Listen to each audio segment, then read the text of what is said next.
हम मुसलसल ये सवाल उठा रहे हैं कि यूटिलिटी स्टोर कॉरपोरेशन ने माजी के मुकाबले में ज्यादा चीनी के टेंडर्स दिए। 4 माह में 6,25,000 टन चीनी की खरीदारी के टेंडर्स इशू किए गए। सिर्फ अप्रैल के महीने में 3,60,000 टन चीनी के टेंडर्स जारी किए गए। और chairman utility store corporation Zulqarnain Ali Khan के मुताबिक चीनी 80 से 82 रुपए फी किलो में भी खरीदी गई, यानी महंगी खरीदी गई, फिर 68 रुपए की बेची गई, अरबों रुपए की सब्सिडी दी गई। 4 माह में 6,25,000 टन चीनी की खरीदारी के टेंडर्स किए गए, जो कि वेबसाइट पर मौजूद है। उसमें से कितना खरीदा गया, किससे खरीदा गया, ये वेबसाइट पर मौजूद नहीं है। हम मुसलसल चेयरमैन साहब से दोबारा भी रब्ता करते रहे, मालूमात लेने की कोशिश करते रहे, वो मालूमात हमें नहीं दी गई। और अब अपोजिशन की तरफ से भी सवालात उठा दिए गए हैं। आज मिर्जा वहाब ने प्रेस कॉन्फ्रेंस की और इस हवाले से सवालात उठाए। Utility stores ministry of industries के अंडर आते हैं। अप्रैल में मिनिस्टर इंचार्ज ऑफ इंडस्ट्रीज गालिबन वजीर आजम पाकिस्तान खुद थे, रज़ाक दाऊद साहब मुशीर थे उसके बाद हम्माद अजहर साहब को ये चार्ज दिया गया है। यूटिलिटी स्टोर्स ने अप्रैल के महीने में 3,65,000 टन चीनी खरीदने का फैसला किया और वो दस्तावेज़ात यूटिलिटी स्टोर्स की वेबसाइट पर अवेलेबल हैं। प्रोक्योरमेंट प्रोसीडिंग हुई उसकी 3,65,000 टन की। यूटिलिटी स्टोर के एमडी का स्टेटमेंट है जो मीडिया पर चला कि ये चीनी हमने 80 से 82 रुपए के दरमियान खरीदी है, जबकि उस दौरान तहकीक ये बताती है कि एक्स मिल प्राइस 76 रुपए थी, 76 रुपीज़ थी। अब सवाल ये उठता है कि वो 3,65,000 टन क्यों महंगे दामों पर खरीदी गई, किसको रिलीफ दी जा रही थी, किसकी ईमा पर यह काम किया जा रहा था। ये सवाल पूछने पर सारी पाकिस्तानी कौम हक बजानिब है। नून लीग की तरफ से भी आज सवालात उठाए गए। आज आजम तारड़ ने, अज़मा बुखारी ने प्रेस कॉन्फ्रेंस की और ये सवाल उठाए। जो यूटिलिटी स्टोर्स के हवाले से चीनी का एक बहुत बड़ा स्कैम सामने आ रहा है, उसके ऊपर मेरा मुतालबा है यूटिलिटी स्टोर ऑफ पाकिस्तान अपनी वेबसाइट के ऊपर फौरी तौर पर जो टेंडर्स अभी तक उन्होंने चीनी प्रोक्योर किया, पाकिस्तान की हिस्ट्री में इतनी चीनी प्रोक्योर नहीं हुई जो इस 3 महीने के अंदर जो है प्रोक्योर की जा चुकी है, वो किस किस फैक्ट्री से कितने रुपए में खरीदी गई और कितनी खरीदी गई, फौरी तौर पर इसकी जो मालूमात हैं वो पब्लिक की जाए, वो वेबसाइट के ऊपर डाली जाएं, ताकि सब लोग देख सकें कि इस बहती गंगा के अंदर किस किस ने कितने कितने हाथ धोए। फौरी तौर पर यह मुतालबा किया गया। साथ ही नून लीग के रहनुमा अता तारड़ ने जहांगीर तरीन के मुल्क से जाने पर सवालात उठाए और दीगर सवालात उठाए। हम मुतालबा ये रखना चाहते हैं कि जहांगीर खान तरीन साहब जब एक चार्टर्ड और एक प्राइवेट जहाज पर पाकिस्तान से लंदन रवाना हुए, तो जिस वीवीआईपी लाउंज से उनको रुखसत किया गया, एफआईए और सिविल एविएशन अथॉरिटी की तरफ से जो सलामी पेश की गई और वीवीआईपी सी ऑफ किया गया उनको, उसकी फुटेज मंजर आम पर लाई जाए। उसकी फुटेज इसलिए मंजर आम पर लाई जाए कि किस तरीके से 100 अरब का डाका मारने वाले शख्स को शहाना प्रोटोकॉल देके तो बैरून मुल्क जाने की इजाजत दी गई, और रात के अंधेरे में उनको रुखसत करने का मकसद क्या था। क्या वजीर आजम पाकिस्तान इमरान अहमद न्याजी साहब इतने बेखबर हैं कि उनको जहांगीर खान तरीन साहब के बाहर जाने का बिल्कुल इल्म नहीं हुआ? वो फुटेज मंजर आम पर लाई जाए, वो चैनल्स पे चलाई जाए और वो लोगों को दिखाया जाए कि एक डाकू जब फरार होता है तो उसको किस तरह का प्रोटोकॉल दिया जाता है। मुसलसल सवालात उठाए जा रहे हैं, मुसलसल हुकूमत पर दबाव बढ़ाया जा रहा है, तफसीलात मांगी जा रही हैं। हमने हम्माद अजहर साहब को गुज़िश्ता दिनों दावत दी कि यूटिलिटी स्टोर के मामले पर आकर इस हवाले से प्रोग्राम में आएँ। वज़ीर सनत हैं वो, उन्होंने जवाब नहीं दिया। चेयरमैन साहब से मालूमात हासिल करते रहे कि बता तो दीजिए कि जितने टेंडर किए क्या उतनी चीनी उठा ली, क्योंकि अगर उतनी उठा ली उस हिसाब से तो 9 अरब रुपए तक की सब्सिडी आपने आवाम की जो है वो जेब में, शुगर मिल मालिकान की जेब में डाल दी। उन्होंने कोई जवाब नहीं दिया। फिर हमने एमडी साहब से, managing director utility store corporation से आज रब्ता किया। जब अपोजिशन की तरफ से भी प्रेस कॉन्फ्रेंस की गई तो उन्होंने हमारे प्रोग्राम में आने की रजामंदी जाहिर की। उमर लोधी साहब हमारे साथ मौजूद हैं। उमर लोधी साहब बहुत शुक्रिया हमें शो में ज्वाइन करने के लिए। सब बैक टू बैक आपकी वेबसाइट पर टेंडर्स हैं, जिससे मार्केट में बहुत ज़्यादा मैसेजिंग गई कि यूटिलिटी स्टोर बहुत ज़्यादा चीनी खरीदना चाहता है। पहली मार्केट में मैसेजिंग थी कि पाकिस्तान में एक्सपोर्ट हो रही है। पीपल्स पार्टी, नून लीग भी सवाल उठा रहे हैं। 3,60,000 टन के टेंडर आपने सिर्फ अप्रैल के महीने में किए, 6,25,000 अनप्रेसिडेंटेड। पिछले पूरे साल में 2 लाख टन के टेंडर किए थे। क्या वजह थी इतने ज़्यादा टेंडर आपकी तरफ से किए गए और इसमें से कितनी चीनी आपने उठाई? वेबसाइट के ऊपर हमारी सर 2 टेंडर हैं। एक है एज डेटेड ऑफ 7/4/2020 1,10,000 का जो अप्रूव हुआ, जिसमें से हमने ज़रूरी नहीं कि सर जो अप्रूव हो हम उतनी ही क्वांटिटी उठाएं।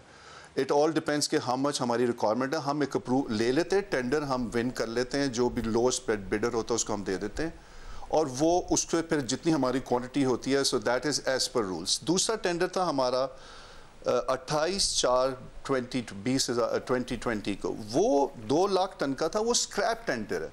सो देयरफॉर जो अनप्रेसिडेंटेड आपको लग रहा है वो 1,10,000 का था, 1,10,000 में 78,000 हमने उठाया, remaining balance we still have to lift, वो हमारी रिक्वायरमेंट है। और उसकी वजह ये है कि हमें 15 दिन टेंडर देना पड़ता है। अगर पहली तारीख को टेंडर दूँ तो 15 तारीख तक मुझे वेट करना पड़ता है, फिर अनदर 15 डेज में फिर हम वो लिफ्टिंग हमें उसको फाइनलाइज करना होता है, फिर उसकी लिफ्टिंग शुरू होती है। तो ये सिक्लिकल चीज़ है, तो हम 2 माह की प्लानिंग के साथ चल के हम अपना टेंडर करते हैं। मतलब अगर टेंडर आप स्क्रैप करे थे, माजी में ऐसा क्यों नहीं हुआ? क्योंकि आपने 12 मार्च 2020 को एक टेंडर इशू किया, उसकी क्लोजिंग डेट से पहले 50,000 टन का, उसकी क्लोजिंग डेट से पहले एक और 1,10,000 टन का कर दिया, उसकी क्लोजिंग डेट वाले दिन एक और 2 लाख मीट्रिक टन का कर दिया, क्योंकि उससे मार्केट से मैसेजिंग गई कि यूटिलिटी स्टोर बहुत ज़्यादा चीनी खरीद रहा है, कहीं कमी ना। ये इतना ज़्यादा टेंडर्स माजी में कभी नहीं इशू किए गए, जब आप स्क्रैप भी कर रहे थे, मतरूबा नहीं मिल रहा था, और टेंडर क्यों इतने इशू कर रहे थे? मैं बताता हूँ सर। जी सर, अप्रैल के टेंडर है 4/3/2020 को ये टेंडर हुआ, ये था स्क्रैप हुआ सर टेंडर। अगर आप हमारी वेबसाइट पे जाके देखें 1 लाख टन का ये स्क्रैप हो गया, बिकॉज प्राइसेस मैच नहीं कर रही थी।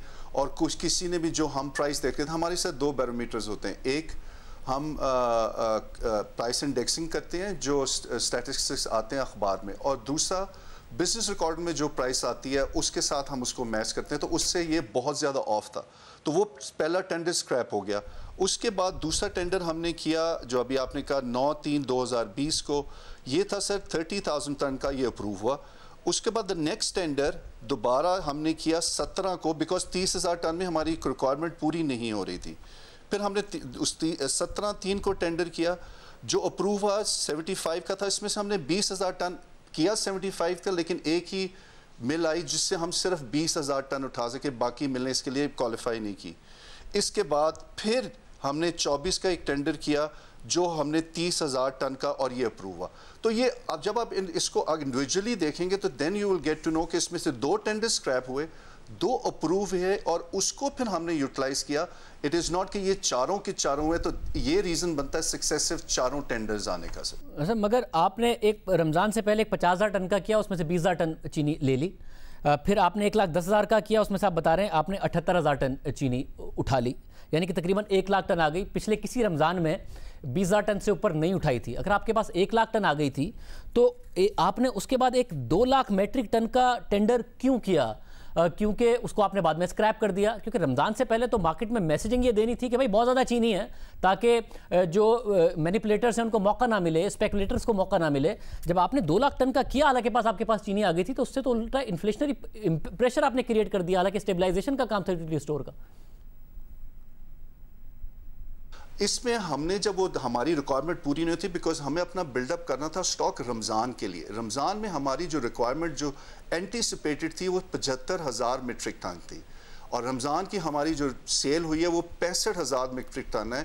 वो हमने जो 10,000 मीट्रिक टन का गैप इसलिए आया हमारी एंटीसिपेशन से कम, वजह हुआ कि क्लोजर हो गए, 4 बजे स्टोर्स बंद होना शुरू हो गए, कहीं जगह 3 बजे बंद होना शुरू हो गए, केपी में 2 दिन छुट्टी होगी, जीबी में 2 दिन बंद कर दी, उसकी वजह से हम 75,000। So we were building up a stock for Ramzan and covid. हमें पहले रमज़ान का बिल्डअप था, फिर हमें कोविड का बिल्डअप करने की वजह से हमने ये टेंडर सक्सेसिव दिया और हमें ज़्यादा क्वांटिटी उठाने की ज़रूरत पड़ी। मतलब मगर पहले ही प्राइसेस 53 रुपये से 75 रुपये 76 रुपये पर पहुंच गई थी। अगर आपने स्टॉक बिल्ड करना था तो इसलिए करना था ताकि प्राइसेस ज़्यादा ना बढ़ें। मैं फिर ये कहना चाह रहा हूँ, आपने जो मैसेजिंग की उसकी वजह से मार्केट में कीमत जो पहले 75-76 रुपये मार्च अप्रैल में हो गई थी वो 90 रुपये तक चली गई। तो जो मकसद था प्राइस स्टेबिलिटी का, जो कि यूटिलिटी स्टोर के 2 मकसद थे, तो सस्ती चीनी देना, ऊपर से प्राइस स्टेबिलिटी होना ताकि कीमतें ना बढ़ें, वो तो मकसद ही फौत हो गया। मैं उसमें अर्ज करता हूँ सर, रमज़ान में अगर आप पिछले 3 से 4 साल का भी ट्रेंड उठा के देखें, सर प्राइस इसी तरह तकरीबन 16 से 20 रुपए की बढ़ी है। सिर्फ इस नॉट दैट कि आई एम हियर फॉर एक साल से, ये नहीं सिर्फ इस साल ये प्राइस बढ़ी है, ये हर साल रमज़ान में ये ट्रेंड होता है, इर्रिस्पेक्टिव ऑफ यूटिलिटी स्टोर और नो यूटिलिटी स्टोर, बिकॉज उसकी होर्डिंग होती है, उसकी अलग वजूहत है, अलग हम उस पर डिस्कशन कर सकते हैं। मगर ये जो शुगर रिपोर्ट है FIA की, वो बताती है 2017 में 57 रुपये 30 पैसे थी रमज़ान से पहले कीमत, और रमज़ान के अंदर कीमत नहीं बढ़ी, वही रही। 2018 में 53 रुपये 70 पैसे नहीं बढ़ी, वही रही। 2019 में तहरीक इंसाफ की हुकूमत आने के बाद सिर्फ 1.5 रुपये का इजाफा हुआ, हालांकि राइजिंग ट्रेंड था, रमज़ान में नहीं बढ़ी। तो पिछले 3 साल में कोई ऐसा रमज़ान में नहीं इजाफा हुआ था। इसी के साथ अगर लिंक इजाज़त दें तो मैं पिछला आटे का बुरहान की आपको, जब वो एक आटे का बुरहान बना था, सही था या गलत था, उस पर कमेंट नहीं मैं करूंगा। हमने 800 पे अपनी प्राइसिंग इंडेक्सिंग रखी कंटिन्यूस फॉर 2 मंथ्स, जिसकी वजह से आटे की प्राइस लामहाल नीचे आई। रमज़ान में आई एग्री विद यू 90 तक भी गई है, लेकिन हमारी उस प्राइस 68 को मेंटेन करने के साथ एक तो ये हुआ कि गरीब आदमी को 68 पे मिली। ये जो लोगों को परसेप्शन है, ये बल्क में हमारे अब चेक्स इतने सख्त हैं कि हमने बल्क से कोई बड़ी चीनी नहीं निकलने दी, इक्का दुक्का इंसिडेंसेस ज़रूर होंगे। साहब, आपके पास 68 रुपये की मिली, ये बात दुरुस्त है, यूटिलिटी स्टोर का काम था, वो यूटिलिटी स्टोर कर रहा था, मगर आपका एक और भी पर्पज़ है, वो ये कि मार्केट में स्टेबलाइज हो कीमत, वो नहीं हुई, वो 90 रुपये पर चली गई। दूसरा मकसद है कि आप सब्सिडी को अच्छी तरीके से इस्तेमाल करते, आपने बजाय इसके कि एक्स फैक्ट्री प्राइस पर लेते, हमने पता किया है चॉकलेट, कोल्ड ड्रिंक, बिस्किट बनाने वाली कंपनियाँ वो 76 रुपये पर ले रहे थे। आपके चेयरमैन हमारे प्रोग्राम में आए जुम्मे के दिन, उन्होंने बताया 81 से 82 रुपये पर आपने रमज़ान से पहले चीनी ली है। आपने महंगी ली, जो सब्सिडी आवाम को देनी थी वो शुगर मिल मालिकान की जेब में चली गई। सर मे बी मैं चेयरमैन साहब के उस पे कमेंट पे शायद अगर आप हमारी देखें, हमारी एंड दैट्स ऑन रिकॉर्ड, और मेरे पास स्टैंडर्ड डॉक्यूमेंट्स भी हैं, प्राइसिंग सब कुछ मौजूद है, I can give it to you as well. The maximum जो हमने 50 kg बल्क में जो प्राइस जो टेंडर हमने विन किया है और जो हमने लिया है वो 79 रुपीज़ 50 पैसेस का, that's on record, I am not concocting, वो बिल्कुल रिकॉर्ड पे हमने 80-82 की ब्रांडेड शुगर पड़ती है, बिकॉज जब हम ये शुगर ख़रीदते हैं इसमें फिर हम इसको पैक करते हैं, फिर इसको हम ट्रांसपोर्ट करते हैं, अपने स्टोरों पे पहुंचाते हैं, शायद वो उसका रेफरेंस कर रहे हो। वेयरएज जो हमने ex factory price, the maximum price we paid for sugar in 50 kg bag is 79 rupees 50 paises on record. 79 रुपये 50 पैसे आप कह रहे हैं, और ये मार्च का जो टेंडर था जिसको जहांगीर तरीन साहब ने ट्वीट किया कि 20,000 मीट्रिक टन का टेंडर था जो 79 रुपये 50 पैसे में आप लोगों ने किया था। अब उसमें मसला ये है कि अगर मार्च टेंडर की कीमत भी देखें तो अब अगेन जो शुगर कमीशन की रिपोर्ट है वो बता रही है कि फरवरी में और मार्च में भी वही प्राइसेस रही थी कि एक्स फैक्ट्री प्राइस थी, एक्स मिल प्राइस थी 71 रुपये 56 पैसे और मार्केट प्राइस थी 79 रुपये 86 पैसे। यानी आपने रिटेल मार्केट प्राइस पर ये आप जो बता रहे हैं कि आपने 79 रुपये 50 पैसे का मैक्सिमम मार्च में उठाया है, जो कि शुगर कमीशन की रिपोर्ट से भी फरवरी के नंबर्स पता चल रहे हैं, आपने मार्केट प्राइस पर या रिटेल प्राइस पर, ना कि एक्स मिल प्राइस पर। ओके, मैं अगर चाहूँ भी खानसा साहब, अगर मैं चाहूँ भी मैं नहीं उठा सकता। हमारा प्रोसेस है पेपरा का, हमारे टेंडर में FIA के रिप्रेजेंटेटिव बैठते हैं, हमारी टेंडर कमेटी है, और वो जो मार्केट की प्राइस चल रही होती है उसमें कोई उसको रद्दो बदल नहीं कर सकता। 7 लोग उसमें बैठते हैं, उसको देखते हैं, FIA के रिप्रेजेंटेटिव भी होते हैं, उसमें कुछ नहीं हो, जो मार्केट की प्राइस हमें बेस्ट पॉसिबल मिलती है उससे हम लेके और हम मार्केट उसको, और ये जिस प्राइस की आप रेफरेंस कर रहे हैं मेरे पास CPI उसका भी इंडेक्सिंग है, अगर कहते हैं तो मैं निकाल लेता हूँ। हमारी प्राइस डेफिनेटली परचेज प्राइस से कम होगी, और उस वक्त जो प्राइस वाज डेफिनेटली हायर, हमने रिटेल प्राइस पे वो स्टॉक्स नहीं लिए। अच्छा, मगर आपने एक फैक्ट्री प्राइस पर नहीं लिए, रिटेल प्राइस उस ज़माने में यही नज़र आ रही थी। और मैं फिर कह रहा हूँ कि 23 मार्च को FIA की पहली रिपोर्ट आ गई, उसके बावजूद आपने और उसमें रिपोर्ट में लिखा हुआ था कि शुगर मिलर्स जब यूटिलिटी स्टोर्स को बेचते हैं तो आपस में कार्टेल बना के हायर बिड करते हैं, बाकायदा तौर पर उसमें लिखा हुआ था। उसके बावजूद आपने अप्रैल में भी आप खुद बता रहे 78,000 टन ली, और वो महंगे दामों ली, मार्केट रेट पर ही ली, ना कि एक्स फैक्ट्री प्राइस पर ली, एक्स फैक्ट्री प्राइस से ऊपर ही ली। सर देखें, इस पे तो ऑफ कोर्स जो इंक्वायरी रिपोर्ट है वो सबके सामने है, वो इंक्वायरी रिपोर्ट की फाइंडिंग्स है। मैं जहाँ तक कमेंट कर सकूँगा मैं कमेंट कर सकूँगा क्या हमने प्रोसेस फॉलो किया, क्या हमने सही मार्केट रेट पे वो ली, उस वक्त के मार्केट रेट पे, और हमने अपने बिजनेस रिकॉर्डर के और SPI इंडेक्सिंग को फॉलो किया, क्या उस वक्त की मार्केट प्राइस से हमारी retail price, and I repeat, retail price market से कम थी, उसका नॉन सब्सिडाइज, अभी मैं सब्सिडी की बात नहीं कर रहा, और क्योंकि उसके बाद जब सब्सिडी डलती तो डेफिनेटली हम उससे चीपर थे। तो हमने पूरा अपना प्रोसेस फॉलो किया और उसमें कोई इंटरफेरेंस नहीं थी। जरा अब आपका टेंडर डॉक्यूमेंट कहता है कि आप एक्स मिल प्राइस पर लेंगे, जिस पर अगर दूसरी कंपनियां ले रही हैं बिस्किट बनाने वाली, तो आप क्योंकि और ज़्यादा बड़ी तादाद में ले रहे थे, मिकदार में ले रहे थे, तो आपकी तो कीमत कमी होनी चाहिए थी, बजाय इसके कि इतनी ज़्यादा होती। हुकूमत की तरफ से है, पेमेंट का मसला भी नहीं है। अप्रैल के महीने में एग्जैक्टली फिर आपने कितनी टोटल चीनी उठाई है? सर अप्रैल में हमने जो टोटल चीनी उठाई है वो हम 20,000 total quantity purchase 20,000 ton in the month of April, और ये JDW से हमने ये उठाई है एट 67, और ये 1 to 15 ऑफ अप्रैल का टेंडर था। उसके बाद ये गवर्नमेंट की हमने 20,000 टन, दैट्स ऑन रिकॉर्ड जहां से मैं पढ़ रहा हूँ। JDW के बाद आपने 78,000 टन और भी उठाई ना, मगर तरीन साहब ने तो कहा था कि 67 रुपये पर मैं बेचूंगा 20,000 टन, क्योंकि मेरा 20% मार्केट शेयर है, और 80,000 ton Pakistan sugar mill association ने कहा है कि वो 70 रुपये पर बेचेंगे। तो क्या हुआ, वो बाकी 70 रुपये पर नहीं बेचा शुगर मिलर्स ने, जिसका इतना आवाम को एहसान जता के बताया गया था? जी सर, आपका बड़ा अच्छा, ये मैं इस पे टच करना चाह रहा था।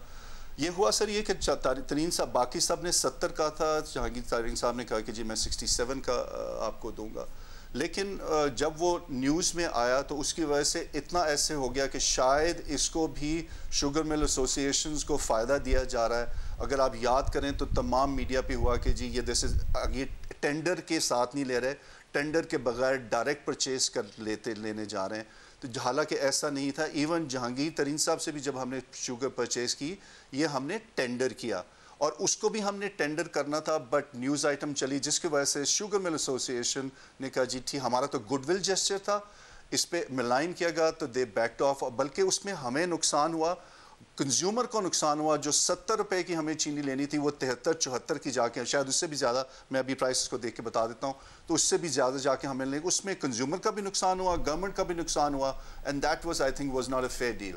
ये अच्छा है शुगर मिलर्स का कि 70 रुपये पर देने का वादा किया, फिर कहते हैं हमारा तो गुडविल जेस्चर था, हम नहीं दे रहे, और फिर आपको बाद में बहुत महंगी चीनी उनकी तरफ से दी गई। यहाँ पर भी शुगर मिलर्स का फ़ायदा ही हो गया, हालांकि वादा कुछ और किया गया था पब्लिकली। जहांगीर तरीन साहब ने बहरहाल अपना वादा पूरा किया, जो कि आप कंफर्म कर रहे हैं। इस पूरे साल में के जो 5-6 महीने हैं, इसमें आपने कितनी एग्जैक्टली चीनी उठाई है? मुझे पता था सर, आप ये सवाल मैंने ऑलरेडी कैलकुलेट किया हुआ है। दिसंबर 2019 को इसलिए शामिल करता हूँ बिकॉज वो हम वहाँ से अपना स्टॉक आउट करते हैं और ओपनिंग और क्लोजिंग स्टॉक होता है, इसलिए इस दिसंबर को मैं इसमें शामिल करता हूँ। दिसंबर से लेकर जून तक सर 2,10,000 टन हमने चीनी परचेज की है, मींस कि हमने टेंडर विन किया है। जो हमारी सेल इसकी हो चुकी है तकरीबन 1.5 लाख टन हो चुकी है। बाकी अभी हमने चीनी जो है वो हम उठाने हैं, और वो हम एज एंड व्हेन उठाएंगे, और उसमें कोई गवर्नमेंट का पैसा ब्लॉक नहीं होता।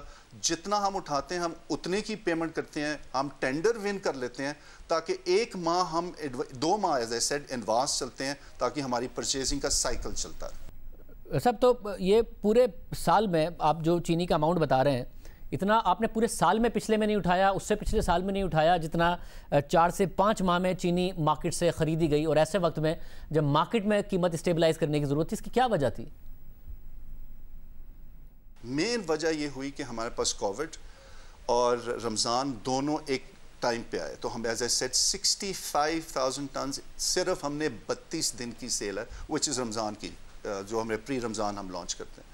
तो इसकी वजह ये हुई कि हमें वो कैप करना। उसके बाद जब रिटेल स्टोर्स बंद हुए, यूटिलिटी स्टोर वाहिद स्टोर था जिसको गवर्नमेंट ने अलाउ किया for ease of people, not to benefit us, वो फॉर ईज ऑफ पीपल उसकी थोड़े working hours, for example Punjab में हम 8 बजे तक खुले रहे, इसी तरह कैपिटल टेरिटरी में भी हम 8 बजे तक खुले रहे, तो हमारे स्टोर्स ज़रा हमें इजाज़त ज़्यादा मिली, but not the full operation.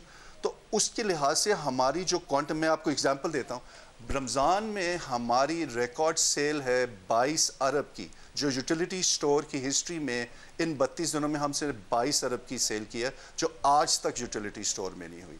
और उसकी वजह यह है कि why, because covid, Ramzan, better processes, product availability, pricing बेहतर होने की वजह से हमने रिकॉर्ड सेल 22 अरब की है जी 32 दिनों में। और इस 22 अरब में से चीनी कितनी बेची और बाकी प्रोडक्ट्स कितनी बेची? चीनी सर इसका जो टोटल इस वक्त हमारा बनता है ये 10 अरब की बनती है। मैं आपको आपका सवाल आपने कल ये भी कहा था कि इस पर सब्सिडी कितनी चाहिए, इस पर टोटल सब्सिडी 1.4 बिलियन दिसंबर से लेके अब तक 1.4 बिलियन, ये अनऑडिटेड नंबर बता रहा है बिकॉज हमारा क्वार्टर का ऑडिट होता भी नेक्स्ट होने वाला है जून के 30th को। तो ये 1.4 बिलियन की सब्सिडी है, 10 की हम कर चुके हैं, बाकी हमने एज एंड व्हेन रिक्वायर्ड होगा हम उठाएंगे। मतलब क्योंकि ज़ाहिर है दूसरी कमोडिटीज़ पाकिस्तानी ज़्यादा कंज्यूम करते हैं, चावल, दालें, गंदम, घी। अब अगर उनकी सारी सेल्स एक तरफ, चीनी की सेल्स एक तरफ, क्योंकि मार्केट अवाम हुकूमत की जिम्मेदारी थी मार्केट में चीनी स्टेबलाइज करती, वो 90 रुपये पे चली गई, आप लोगों के थ्रू सब्सिडी दी गई। तो 1.4 अरब रुपए अगर सिर्फ चीनी पे चले गए तो बाकी प्रोडक्ट्स पर, दूसरी कमोडिटीज़ पे कितनी सब्सिडी दी आपने? वो इस वक्त बिकॉज वो हमने शायद कवर नहीं करना था, वो जी इससे थोड़ी सी इसी की लगभग होगी, but that number is not with me. अगर आप कहेंगे तो मैं वो भी आपको दे सकता हूँ। मतलब मगर सवाल है कि इसी के लगभग होगी, बाकी सबको मिला के, क्योंकि पाकिस्तानी शुगर सबसे कम कंज्यूम करते हैं। यूटिलिटी स्टोर पर नहीं, हुकूमत पर सवाल उठ रहा है कि उनका काम था कि मार्केट में चीनी की कीमत कम करते हैं, मार्केट में 90 रुपये तक चली गई, यहाँ पर इतनी मैसिव सब्सिडी दे दी। जो अगर मार्केट में चीनी की कीमत कम कर लेते तो आटे पर, चावल पर, सब पर यूनिफॉर्म सब्सिडी दी जा सकती थी, जिसकी वजह से सवाल पैदा हो रहा है कि बाकी कमोडिटी ज़्यादा कंज्यूम करते हैं, सब्सिडी उस पर बराबर है, सबको मिला के चीनी के। यहाँ जो मिनिमम पैक लोग लेके जाते हैं वो 5 किलो का लेके जाते हैं, तो उस लिहाज से चीनी की बाइंग ज़्यादा होती है। फिर लोगों ने पैनिक बाइंग भी की शायद कि चीनी नहीं मिलेगी, तो उसकी वजह से ये जितना हमारा था कंजम्पशन वो चीनी की थोड़ी हुई। और एक और वजह भी ये थी जो आप अगर कहेंगे तो वो सही भी होगा कि कितना क्यों प्राइस डिफरेंस था, 68 वर्सेस 85 to 90 जब हुआ तो ऑफ कोर्स उसकी सेल भी बढ़ी। आटा 800 रुपये पे हमारे पास था, बाकी जगह 810 का, 820 का। दालों में हमारा 15 से 20 रुपये पर केजी का फ़र्क था। इसी तरह बाकी 19 आर्टिकल्स थे, बट वो 19 आर्टिकल्स वो सिर्फ रमज़ान के महीने थे। वैसे तो हमारी जो ये सब्सिडी अमाउंट है ये 8 जनवरी को प्राइम मिनिस्टर ने इसका इनाग्रेशन किया था, और 8 जनवरी से लेके अब तक भी आज भी ये प्राइसिंग चल रही है। रमज़ान में 19 हुई, अब दोबारा वापस 5 आर्टिकल्स पे। ऐसा है कुछ आइडिया कि टोटल कितनी सब्सिडी कंज्यूम कर चुके हैं अभी तक दूसरी कमोडिटीज़ पे? सर मैं अभी एज आई सेड मैं आपको आप कहते हैं तो आपको मैं वैसे भिजवा दूँ था। आई थिंक इसी से ट्यून में तकरीबन 1-1.5 बिलियन की और इसके ऊपर भी जिसमें कमोडिटीज़ शामिल हैं, जिसमें रमज़ान के अंदर, मैं सिर्फ रमज़ान की अभी बात कर रहा हूँ, उससे पहले कोई 500-600 मिलियन उससे पहले जनवरी से लेके अब तक होगा। सो लगभग इफ़ आई रफली से, this may not be a correct number, 2.5 billion के या 3 बिलियन के मद्देनज़र होगा from January up till June. वैसे और ज़ाहिर अपोजिशन भी सवाल उठा रही है कि डॉक्यूमेंट्स पब्लिक होने चाहिए, किससे कितने रुपए में कितनी चीनी आपकी तरफ से खरीदी गई। ये वाज़ेह तौर पर नज़र आ रहा है, आप लोगों ने टेंडर्स ज़्यादा किए हैं, मार्केट में चीनी की कीमत बढ़ ही रही है, साथ में आपने माजी के मुकाबले में चीनी ज़्यादा खरीदी है, सब्सिडी भी ज़्यादा दी गई है, दूसरी प्रोडक्ट्स एक तरफ 1.4 अरब रुपये एक तरफ। आप ये डॉक्यूमेंट्स अपलोड करेंगे, इसके अलावा हमें भी भिजवाएंगे ताकि हम भी आवाम के सामने ये रख सकें? जी जी बिल्कुल, मेरे पास अभी भी है, मैं आपके ऑफिस में छोड़ के जा सकता हूँ and you can go through them. मैं आपके ऑफिस में ये डॉक्यूमेंट छोड़ के जगह जरूर देखिएगा। उमर साहब बहुत शुक्रिया हमें शो में ज्वाइन करने के लिए। डॉक्यूमेंट्स को हम ज़रा कोशिश करते हैं गो थ्रू करें, ब्रेक के बाद आपको कुछ उसमें से कम तफसीलात आपके सामने ज़रूर रखें।